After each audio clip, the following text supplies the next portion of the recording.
अस्सलाम वालेकुम, कैसे हैं आप सब लोग। मुझे उम्मीद है कि सब ठीक होंगे और खैरियत से होंगे। आज आप सब की बहुत ज़्यादा रिक्वेस्ट के बाद जो है वो एक हेयर स्टाइल हम लोग आप लोग के साथ शेयर कर रहे हैं। सबसे पहले मैं आप लोग को एक चीज़ बताऊं कि आपके पास कोई से भी हेयर हो, बिफ़ोर आपने उनको पहले ड्राई करना है और उसके बाद आपने उसमें क्रिम्पिंग करनी है। क्रिम्पिंग आपने बहुत लाइट सी करनी है, बहुत ज़्यादा दबा के नहीं करनी। हेयर स्टाइल से पहले अगर आप अपने बालों में हेयर क्रिम्प कर लेते हैं तो आपको एक तो बालों के टेक्सचर को हैंडल करना बहुत इजी हो जाता है, और सेकंडली आप जिस तरह भी उसको ट्विस्ट करना चाहें आप बहुत इजीली कर सकते हैं। ये हेयर स्टाइल हम जो है वो मैसी बन बनाने जा रहे हैं। जितने भी स्टूडेंट्स हैं या बिगनर्स हैं जिनको हेयर स्टाइल में मसला होता है, वो इस वीडियो को थोड़ा डिटेल से देखेंगे तो मैं कुछ बेसिक पॉइंट आप लोगों के क्लियर करूँगी हेयर स्टाइल को लेके। तो इंशाल्लाह ताला उसके बाद आप लोगों की बहुत सारी कन्फ्यूजन दूर हो जाएंगी। इस वीडियो में मैंने बहुत ज़्यादा डिटेल में आप लोगों को बताया है। वो वजह यह है कि फास्ट फॉरवर्ड जो वीडियो होती है वो आप लोगों को स्किप हो जाती है, तो आप लोगों को जो बिल्कुल बिगनर्स हैं उनको नहीं समझ में आती। तो आप लोगों ने क्या करना है, जो जो पार्ट्स में समझती थी कि इसको फॉरवर्ड नहीं करना चाहिए उनको मैंने स्लो पे ही रखा है, और जो मैं समझती थी कि वो फॉरवर्ड भी हो जाए तो फ़र्क नहीं पड़ता उसको मैंने फॉरवर्ड कर दिया है। ये जो 10-15 मिनट की वीडियो होती है इसमें एक मुकम्मल क्लास होती है ताकि आप लोगों को बहुत डिटेल में समझ में आए।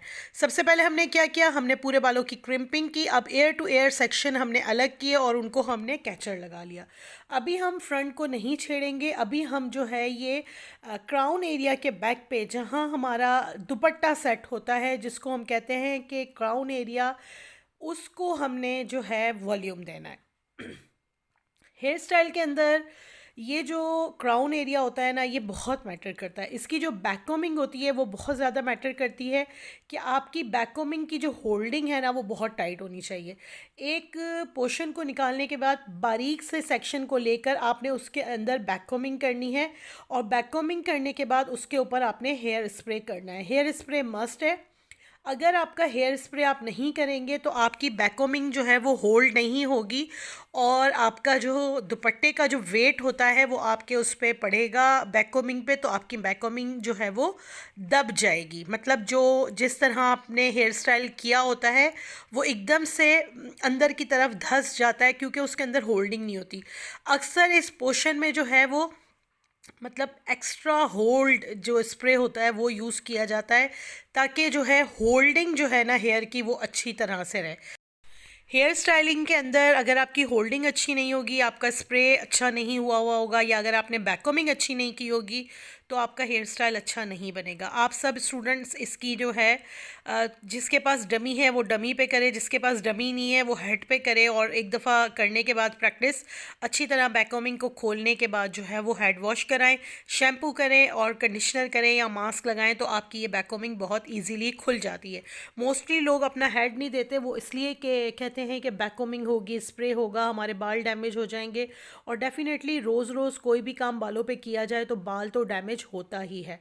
अब यहाँ पर ये मैंने इसलिए वीडियो स्लो रखी है कि आप लोगों को पता चले कि जब भी कोई हेयर स्टाइल बनता है तो उसमें ये सिचुएशन आती है, और उसको हैंड्स और फिंगर्स के थ्रू जो है वो आपने सेटल करना होता है।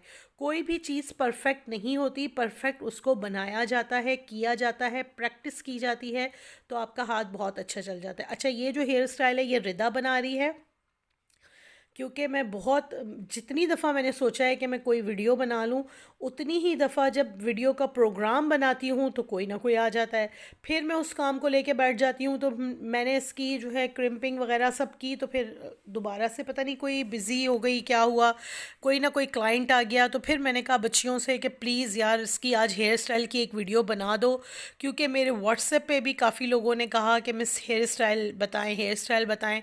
तो मैंने फिर कहा कि चलें एक वीडियो आप लोगों के साथ बेसिक पॉइंट्स को क्लियर करके आप लोगों के साथ वीडियो शेयर करती हूँ कि हेयर स्टाइल के जो बेसिक पॉइंट्स होते हैं वो क्या होते हैं। हेयर स्टाइल बनाना मुश्किल नहीं होता, लेकिन हेयर स्टाइल बनाने के लिए ना प्रैक्टिस बहुत ज़रूरी है। अगर आपकी प्रैक्टिस अच्छी होगी तो आपका हेयर डू बहुत अच्छा, नीट एंड क्लीन, और कोई भी चीज़ हो, हेयर स्टाइल हो या आईब्रोज़ हो या फेशियल हो या वैक्स हो, हर चीज़ प्रैक्टिस मांगती है। जब आप अच्छे से डेली एक चीज़ को कर रहे होते हैं ना,